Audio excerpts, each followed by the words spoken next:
Lillahi hamdan katsiran tayyiban mubarakan fihi kama yuhibbu rabbuna wa yarda wa ashhadu an la ilaha illallah wahdahu la syarikalah wa ashhadu anna muhammadan abduhu wa rasuluhu sallallahu alaihi wa ala alihi wa ashabihi ajma'in, amma ba'd. Kita lanjutkan. Masih pada pembahasan tentang keutamaan ilmu.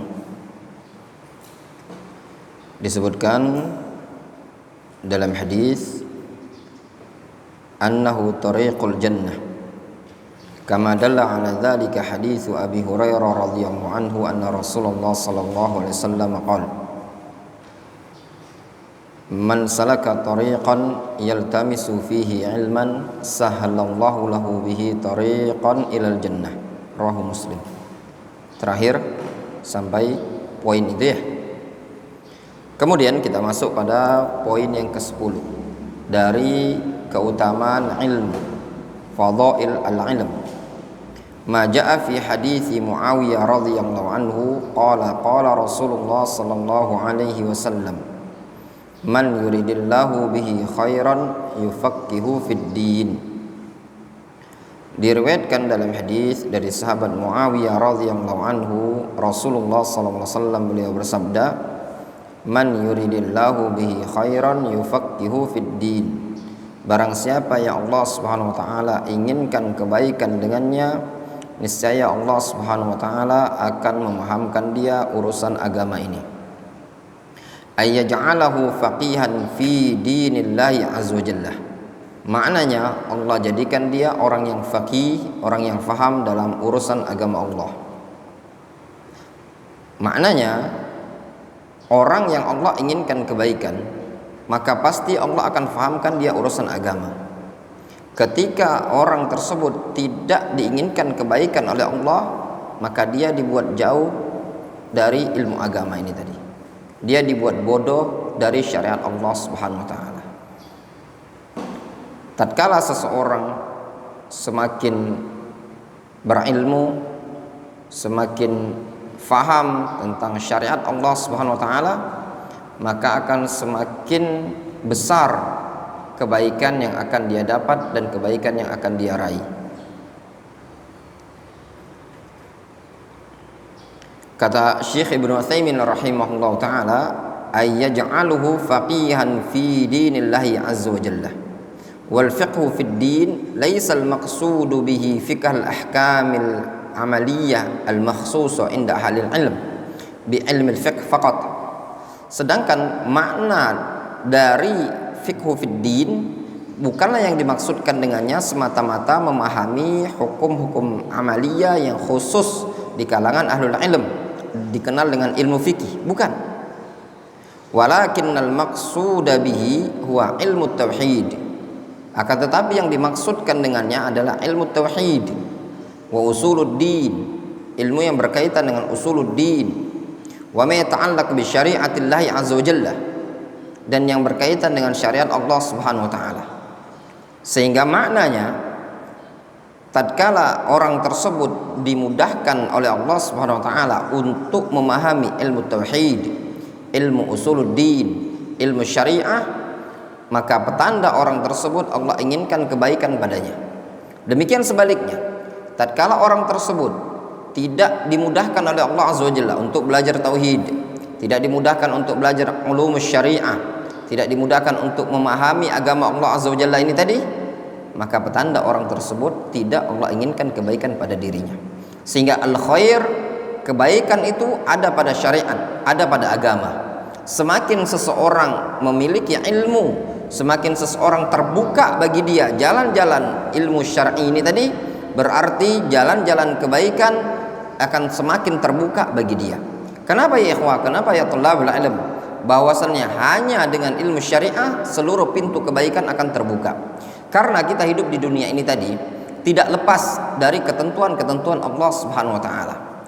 Kita hidup di dunia ini tadi akan nyaman, akan tenang tatkala orang tersebut memiliki aturan syariat, Dan juga orang tersebut hidup di dunia ini juga tidak lepas berada pada kondisi imma dia diuji, imma dia mendapatkan nikmat. Orang yang memiliki ilmu syariat, orang yang faham tentang agama, ketika dia diuji dia akan tenang hidupnya, dijalani dengan sabar. Ketika dia memiliki nikmat, mendapatkan nikmat karena dia didasari oleh ilmu, maka dia tidak akan sombong, dia tidak akan bangga, tidak akan congkak, namun dia akan bersyukur akan nikmat tersebut. Kata beliau, walau lam yakun min nususil kitabi was sunnah illa hadzal hadits fi fadlil ilmi lakana kamilan fil hathi ala talabi ilmi syariah wal fiqh fiha. Kalau seandainya tidak ada dari nas-nas Al-Quran dan Sunnah kecuali hadis ini saja yang bisa memotivasi tentang keutamaan ilmu, niscaya ini hadis sudah cukup di dalam memotivasi untuk menuntut ilmu syariah dan memahami agama Islam ini tadi. Maknanya kata Syekh Ibnu Utsaimin, kalau seandainya tidak ada hadis-hadis lain kecuali hadis ini saja tentang keutamaan ilmu, hadis ini sudah dikatakan cukup sebagai pemotivasi untuk kita semua di dalam mempelajari agama Allah Azza wa Jalla. Apa kata Nabi sallallahu alaihi wasallam? Man yuridillahu bihi khairan yufaqihu fid din. Man ini umum. Man siapapun orangnya. Mau dia anak kecil, laki-laki, perempuan, orang desa, orang kota, mau dia anak orang kaya, mau dia anak orang miskin. Man yuridillahu bi khairan. Siapa yang Allah inginkan kebaikan dengannya, Allah inginkan kebaikan pada diri dia, maka Allah akan yufaqihu fid din. Allah akan fahamkan dia urusan agama. Allah akan fahamkan dia usul tauhid, usul ilm, usul syariah, usul din. Diberikan kemudahan oleh Allah Subhanahu wa taala untuk memahaminya. Jalan surga ya ikhwan harus dibangun di atas ilmu. Jalan surga, jalan ibadah, itu semua akan bisa dilalui dengan benar illa bil ilm. Tatkala seseorang tidak beribadah kepada Allah Subhanahu wa taala dengan ilmu, apa yang akan terjadi? Tentu ibadah tersebut banyak salahnya. Ketika seseorang bermuamalah tidak didasari dengan ilmu, tentu muamalah tersebut banyak rusaknya, banyak kezalimannya. Semuanya, baik dalam urusan pribadi, dalam urusan berumah tangga, dalam urusan bermuamalah, bahkan dalam urusan agama pun, dalam urusan negara pun, itu sudah diatur dalam Islam, ada ketentuan-ketentuannya. Kemudian kata Syekh Ibnu Utsaimin rahimahullah taala, yang ke-11 di antara keutamaan ilmu, annal ilma nurun yastadhi'u bihil 'abdu faya'rif kaifa ya'bud rabbahu wa kaifa yu'amil ibadahu fatakunu masiratuhu fi dzalika 'ala ilmin wa basiratin. Kata beliau, ilmu itu adalah nur, cahaya. Yastadhi'u bihil 'abdu, yang dengan cahaya tersebut seorang hamba bisa menjadikannya penerang. Lalu dia bisa tahu bagaimana dia menyembah Allah Azza wa Jalla, bagaimana dia bermuamalah dengan hamba-hambanya, sehingga masirah perjalanan dia tersebut di atas ilmu dan basirah. Dengan ilmu syar'i antum akan tahu bagaimana cara ibadah yang benar. Dengan ilmu syar'i antum tahu bagaimana cara bermuamalah yang benar. Semuanya dengan ilmu. Mau urusan kita ibadah dengan Allah butuh ilmu, mau urusan kita bermuamalah butuh ilmu. Sehingga kehidupan kita ini tadi tidak bisa lepas dari ilmu syar'i. Kemudian yang ke-12 di antara keutamaan ilmu adalah annal alim nurun yahtadi bihin nasu fi umuri dinihim wa dunyahum.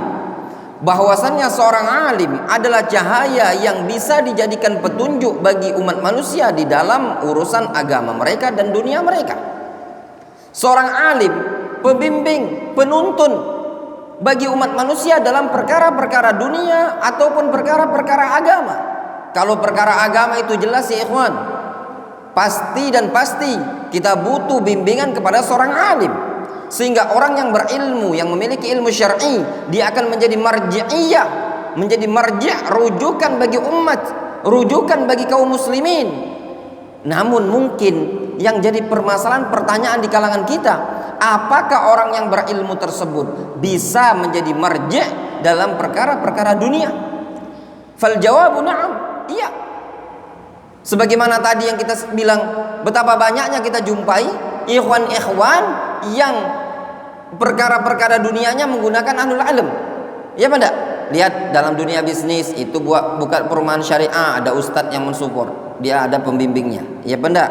Itu buka sekolah, ada ustadznya yang pembimbingnya. Itu buka bisnis travel umroh, ada ustadznya juga.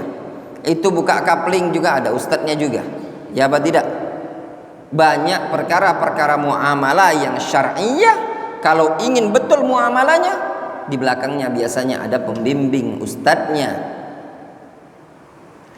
Kata beliau, wala yakhfa ala kathirin minna qissatur rajul alladhi min bani Israel qatala 99 nafsan. Tidak samar lagi pada kebanyakan orang tentang kisah seseorang yang telah membunuh 99 nyawa dari kalangan Bani Israel. Fasa'ala an a'lam ahlil ardi fadalla ala rajulin abidin. Lalu dia bertanya tentang orang yang paling berilmu dari muka bumi tersebut. Lalu orang menunjukkan kepada dia tentang seseorang, atau fadulla ala rajulin abidin, lalu ditunjukkan kepada seseorang yang ahli ibadah. Fasa'alahu hallahu min taubah. Lalu dia bertanya kepada orang ahli ibadah tersebut, hallahu min taubah, apakah dia masih bisa diterima taubatnya? Faka'annal abid ista'zamal amra faqala la. Seakan-akan nampaknya ahli ibadah tersebut menganggap besar perkara tersebut, sudah bunuh 99 orang. Kalau begitu tidak ada taubat lagi. Engkau sudah preman hebat ini, tidak ada taubat lagi. Sehingga dia mengatakan, lah, tidak ada taubatnya. Faqatalahu, lalu dibunuh sama dia. Fa'atamma bil mi'ah, digenapi 100. Itu kalau tidak punya ilmu ya, asal jawab saja. Tsumma dhahaba ila alimin fasa'alahu fa akhbarahu anna lahu taubah wa annahu la syai'a yahulu bainahu wa bainat taubah. Lalu dia bertanya kepada orang lain. Ternyata dia bertanya kepada orang yang lebih berilmu, seorang alim. Lalu orang alim tersebut mengabarkan kepada dia bahwasanya orang tersebut berhak untuk mendapatkan taubat. Tidak ada yang bisa menghalangi dia antara dirinya dengan taubat. Kemudian seorang alim tersebut tsumma dallahu ala baladin ahlihi salihun liyakhruja ilaiha. Kemudian seorang alim tersebut ngasih tahu kepada pembunuh tadi agar pindah ke suatu negeri, hijrah, dikarenakan negeri yang akan dituju tadi ada orang-orang yang baik, orang-orang soleh. Lihat di sini ikhwan, ya tullabul ilm, ya. Ketika antum ingin merubah dirinya antum, apa di antara solusi caranya? Hah? Apa solusinya? Hijrah. Karena teman yang buruk itu akan mempengaruhi karakter seseorang. Dia ini membunuh orang sampai 99 dan digenapi 100 karena lingkungan dia yang buruk. Berarti teman itu punya pengaruh dalam menyesatkan umat manusia. Tempat terbaik bagi antum di mana? Pesantren. Adakah di pesantren diajari ngudut? Diajari ngibon? Diajari narkoba? Antum di pesantren diajari apa, Amri? Sholat, ngaji. Antum di rumah diajari apa? Berapa kali antum lihat organ? Berapa kali nonton TV? Berapa kali lihat orang ngerokok? Berapa kali lihat orang mabuk-mabukan? Berapa kali antum lihat orang cewekan? Iya apa enggak? Kalau di pesantren tidak ada pintu-pintu maksiat itu tadi. Antum pulang saja, antum pulang, kalau pulang main HP toh, ya enggak? Sambil nonton TV kan, ya enggak? Ya enggak sih? Karena lingkungan. Kalau di pesantren, ana mau tanya, siapa yang di rumah ketika pulang baca Al-Quran 1 juz? Askah? Kalau balik merojak? Dikit rezeki. Kalau antum balik banyak baca Al-Quran di rumah atau banyak baca Al-Quran di pondok? Banyak di pondok, ya enggak? Ya enggak deh? Antum juga sama dia. Ya. Sama, anak juga sama ngalami. Sama seperti antum. Makanya duluan males kalau mau pulang. Kenapa? Kalau mau pulang itu pasti nggak ngaji, nggak murojaah, nggak segala macem. Ya pada males, ya enggak? Merasa enggak antum kalau pulang tuh males sekali, ya enggak? Mau sholat jamaah pun sungkan ya. Ya enggak? Iya, tapi kalau di pondok semangat kan? Nah, itu lingkungan ya ikhwan. Lingkungan. Itu istimewanya pondok pesantren. Nah, ini pembunuh ini tadi dianjurkan untuk pindah ke tempat yang penduduknya banyak orang-orang soleh. Fa kharaja fa atahul mautu fi asna'it tariq. Lalu dia keluar hijrah dari satu kampung ke kampung yang baik. Di tengah jalan dia pun didatangi oleh sakaratul maut, meninggal dunia di tengah jalan. Wal qissah al masyhurah, kisahnya masyhur. Sampai malaikat pun datang rebutan. Ada yang bilang ini dia belum taubat, masuk jatahnya neraka. Ada yang bilang enggak, ini jatahnya surga. Akhirnya Allah SWT datangkan malaikat untuk mengadili mereka dalam sosok manusia.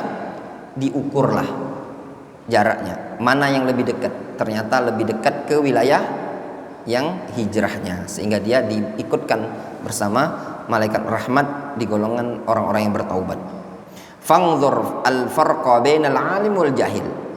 Lihat kata Syekh Ibnu Utsaimin, perbedaan antara orang yang jahil dan orang yang alim. Ada beda enggak? Ada beda. Orang yang jahil, kejahilannya menyebabkan dia terbunuh sendiri. Ya pada buat dia qaid, mate. Apa sebabnya? Karena dia berfatwa tanpa ilmu. Orang yang alim menyebabkan orang tersebut mendapatkan hidayah dan petunjuk, terselamatkan dari nerakanya Allah Azza wa Jalla. Wadih, jelas? Itu perbedaannya. Kemudian diantara keutamaan ilmu adalah annallaha yarfa'u ahlal ilmi fil akhirah wa fid dunya. Bahwasannya Allah Azza wa Jalla mengangkat ahlul ilmi di akhirat dan di dunia.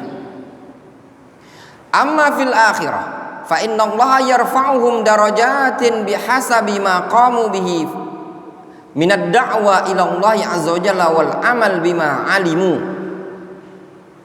Adapun di akhirat Allah mengangkat derajat mereka sesuai dengan apa yang mereka laksanakan berupa dakwah kepada Allah dan mengamalkan apa yang mereka ketahui. Orang yang berilmu akan terangkat derajatnya di akhirat sesuai dengan kadar dakwah yang dia dakwakan di dunia, dan juga sesuai dengan kadar amal soleh yang dia amalkan dari ilmu tersebut. Wa fid dunya yarfa'uhumullahu baina ibadihi bihasabi ma qamu bihi. Sedangkan di dunia Allah angkat mereka di tengah-tengah hambanya sesuai dengan apa yang mereka laksanakan. Qala Allah Subhanahu wa ta'ala, yarfa'illahu alladhina amanu minkum walladzina utul ilma darajat. Allah mengangkat orang-orang yang beriman di antara kalian dan mengangkat orang-orang yang diberi ilmu beberapa derajat. Allah Subhanahu wa ta'ala mengangkat orang-orang yang beriman di atas orang-orang kufar, dan Allah mengangkat orang-orang yang berilmu di atas orang-orang yang beriman. Terangkatnya derajat orang-orang yang beriman di atas orang-orang kafir itu sudah keistimewaan. Ditambah lagi orang-orang yang berilmu terangkat derajatnya di sisi Allah Subhanahu wa ta'ala di atas derajat orang-orang yang beriman. Terangkat nanti di akhirat, juga terangkat di dunia. Antum lihat orang-orang yang berilmu di dunia, punya wibawa, punya kedudukan, punya kehormatan di tengah-tengah umat manusia. Mau contoh dalam kehidupan sehari-hari, ustadz saja kalau pergi kondangan duluan disuruh makan. Ya benar? Ya nak deh? Ya nak? Hah? Ya enggak? Itu aja baru contoh, itu baru makan kondangan aja itu. Ya benar? Ya kan? Ya itu baik. Sekarang aja anak duduknya lebih tinggi dibanding antum kan? Itu contoh kan? Ya enggak? Iya. Nah, derajat orang yang berilmu di mana? Di atas mimbar lebih tinggi kan? Di kursi ngajar, ya benar? Antum di bawah. Contoh saja, orang yang berilmu dia khutbah di atas mimbar, jamaah di bawah. Tidak ada orang khutbah di bawah, jamaahnya duduk di atas mimbar. Tidak ada kan? Itu baru contoh di dunia saja. Nyata Allah angkat derajatnya. Biasanya orang yang berdiri lebih tinggi itu lebih istimewa kan? Siapa yang diistimewakan dalam syariat agar berdiri lebih tinggi? Siapa? Khotib. Karena dia punya ilmu, dia berdiri lebih tinggi. Ya benar? Itu contoh nyata dalam kehidupan sehari-hari. Wallahu ta'ala a'lamu bissawab. Naktafi bihadzal qadar.